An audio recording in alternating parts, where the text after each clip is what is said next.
तो हमारा टॉपिक क्या चल रहा था? Use of have, has, had, है ना। मेन वर्ब के रूप में हम पढ़ रहे थे हैव, हैज, हैड। तो हमने 2 दिन तक कवर किया है इस टॉपिक को, आज तीसरा दिन है। तो शुरू के दिन पढ़ाए थे हमने अफर्मेटिव सेंटेंस, कल पढ़ाया तुमको निगेटिव सेंटेंस, और आज क्या सेंटेंस है ये? Interrogative sentence. ठीक है, इंटरोगेटिव सेंटेंस यानी कि प्रश्नवाचक वाक्य। क्या मतलब होता है इसका? मतलब क्या होता है? प्रश्न पूछने वाले वाक्य। ठीक है, जिसमें प्रश्न पूछने का काम होता है। अब ये देखो 2 तरह के होते हैं। सबसे पहले तो समझना ये जरूरी है कि ये 2 तरह के होते हैं। कौन से? क्या से शुरू होने वाले वाक्य, अंग्रेजी में, इंग्लिश के सेंटेंस में हेल्पिंग वर्ब से शुरू होने वाले वाक्य, है ना, हेल्पिंग वर्ब से शुरू होंगे। दूसरे प्रकार के वाक्य प्रश्न सूचक शब्द वाक्य के बीच में आए। कहने का मतलब है कि क्वेश्चन वर्ड, है ना, क्वेश्चन वर्ड से शुरू होने वाले वाक्य। क्वेश्चन वर्ड कौन कौन से होते हैं? है? जैसे व्हाट, हु, वाई, हाउ, विच, है ना, इनसे शुरू होने वाले वाक्य। अभी मैंने एक बात कही थी कि हेल्पिंग वर्ब से शुरू होने वाले वाक्य, है ना। तो हेल्पिंग वर्ब क्या होती है जानते हो? देखिए यहां पे मैंने लिखा है ऑक्सिलरी वर्ब, है ना। ऑक्सिलरी वर्ब का मतलब हेल्पिंग वर्ब। तो do, does, did, have, has, had. Have, has जो हम तुमको पढ़ा रहे हैं ये ऑक्सिलरी वर्ब यानी कि हेल्पिंग वर्ब भी होती है। ठीक है, और अभी हम क्या पढ़ रहे हैं? मेन वर्ब के रूप में पढ़ रहे हैं। ठीक, और बी की फॉर्म जितनी भी है, is, are, am, was, were, be या बीन या, ठीक है, या will, shall, will, would, shall, should, can, could, और इसके साथ विल बी, शैल बी, ये सारी क्या चीजें हैं? ये हेल्पिंग वर्ब है ये। ठीक है, ये ऑक्सिलरी वर्ब है। तो ऑक्सिलरी वर्ब का क्या काम होता है? एक तो निगेटिव के साथ आती है और दूसरा ये इंट्रोगेटिव सेंटेंस बनाएगी। अब देखो मैंने ये 2 रूल लिखे हैं। रूल नंबर 1 क्या है? हेल्पिंग वर्ब को सब्जेक्ट से पहले लगाते हैं, वाक्य के अंत में क्वेश्चन मार्क लगाते हैं। अब क्वेश्चन मार्क, इसमें नई बातें क्या आ रही है? क्वेश्चन मार्क यानी कि ये वाला क्वेश्चन मार्क लगाएंगे लास्ट में। रूल नंबर 2, क्वेश्चन वर्ड सबसे पहले लगाते हैं और शेष वाक्य पूर्व नियमानुसार, पूर्व नियमानुसार का मतलब इस वाले नियम के अनुसार बनाते हैं। ठीक है, तो ये 2 रूल हैं इसके। अब असली बात जो है वो समझ में आएगी सेंटेंस से। ठीक है, जब हम सेंटेंस बनाएंगे तो तब बात का पता चलेगा। तो मैंने यहाँ पे लिख दिया है assertive sentence, interrogative sentence. Assertive sentence, assertive sentence देखो, ये एक थोड़ी सी बात और बता दूं मैं। असर्टिव सेंटेंस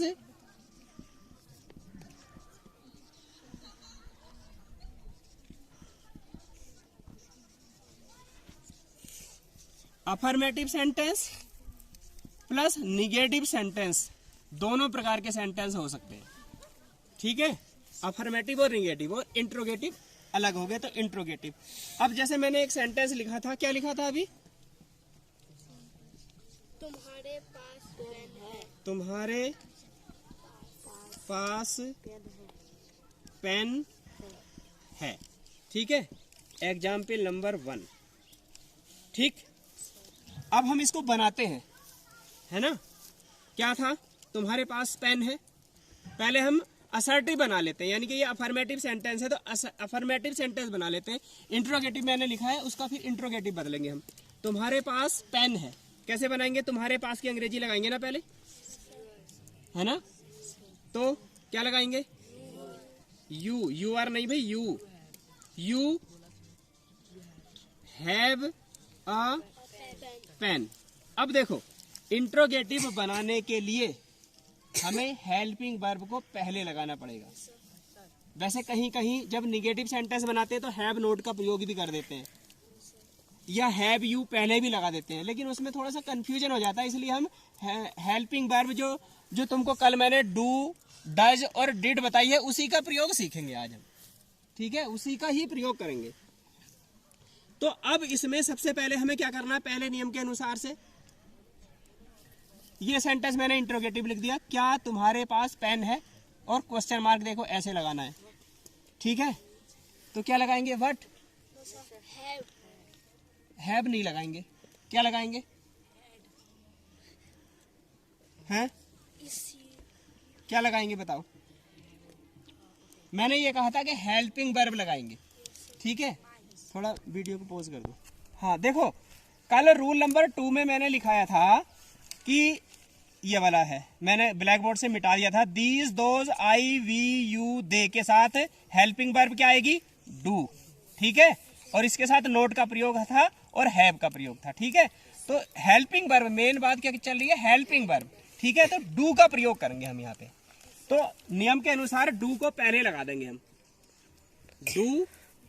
ठीक है, फिर यू हैव, नोट, क्यों, नोट की तो बात ही ना हो रही, इसमें नोट है कहीं लिखा हुआ, तो do you have a pen, और बाद में क्या लगाएंगे, क्वेश्चन मार्क। यहाँ पे हमने क्या लगाया था, है ना, तो ये सेंटेंस मैंने यहाँ पे लिखा, यहाँ पे लिख दिया था मैंने, तो इसको बना लेते हैं हम, do you have a pen, यहां से इसको मिटा देते हैं। देखिए, अब देखो इसको थोड़ा सा देख लो, है ना, यू हैव अ पेन, और इधर हमने क्या लिखा है, डू को पहले लगा दिया, यानी कि हेल्पिंग वर्ब को हमने पहले लगा दिया, do you have a pen. ठीक है, मैंने एक सेंटेंस है, उसके पास धन नहीं है, ये कैसा सेंटेंस है, निगेटिव सेंटेंस है। अरे राठौर इधर देखो, उधर क्या दिख रहा है, तुम्हारे पास पेन नहीं है, ये कैसा सेंटेंस है, अफर्मेटिव। दूसरा सेंटेंस मैंने क्या लिया है, निगेटिव सेंटेंस। ठीक है, अब पहले हमने अफर्मेटिव सेंटेंस का इंट्रोगेटिव बनाया था, अब हम निगेटिव सेंटेंस का इंटरोगेटिव बनाएंगे। ठीक है, तो उसके पास धन नहीं है, पहले हम इसको ही बना लेते हैं। उसके की अंग्रेजी क्या आएगी, ही या सी आएगी। ठीक है, ही लिख देते हैं, ही डज नोट। देखो यहाँ पे ये मैंने नहीं की अंग्रेजी कल तुम्हें नियम के अनुसार क्या बताई थी, डज नोट आएगा, है ना, डज हेल्पिंग वर्ब हो गई और इसके साथ नोट आएगा, तो ही डज नोट, और क्या आएगा, हैव आएगा, हैज नहीं आएगा, ही डज नोट हैव। ठीक है, he does note have money. अब जल्दी से इसी का ही हम इंट्रोगेटिव सेंटेंस लिख देते हैं, है ना, हाँ इंट्रोगेटिव सेंटेंस, क्या तुम्हारे पास, उसके पास लिखेंगे ना, क्या उसके पास धन नहीं है, नहीं, इसी का पूरा बनाएंगे ना, इसके आगे क्या लगा दिया हमने, तो उसके पास धन नहीं है, तो इसका इंट्रोगेटिव कैसे बनाएंगे, क्या उसके पास धन नहीं है। अब देखो मैंने ये बना रखा है, अंतर क्या करेंगे इसमें, ये वाला जो डज है ना, ये वाला डज, ठीक है, इस डज को पहले लगा देंगे, डज, और केवल नोट को नहीं, कुछ बच्चे कह रहे थे नोट, डज को पहले केवल लगाएंगे, डज, ही नोट अपनी जगह रहेगा, हैव मनी, और क्वेश्चन मार्क लगाएंगे, है ना, अब क्वेश्चन मार्क भी लगाएंगे। तो ये वाली बात समझ में आ गई। हमने इस सेंटेंस में क्या परिवर्तन किया, केवल इस डज को पहले लगा दिया, बाकी का ऐसे के वैसे ही रहने दिया। ठीक, अब एक सेंटेंस हम पास्ट टेंस का और बना लेते हैं। ठीक है, मैंने ये लिख रखा है, राहुल के पास किताब नहीं थी। अब देखो मैं थोड़ा सा एक अलग तरीके से समझ लो, ये तीसरा सेंटेंस, राहुल के पास किताब नहीं थी, तो इंट्रोगेटिव कैसे बनाते हैं, क्या लगा दिया इसके आगे, क्या राहुल के पास किताब नहीं थी।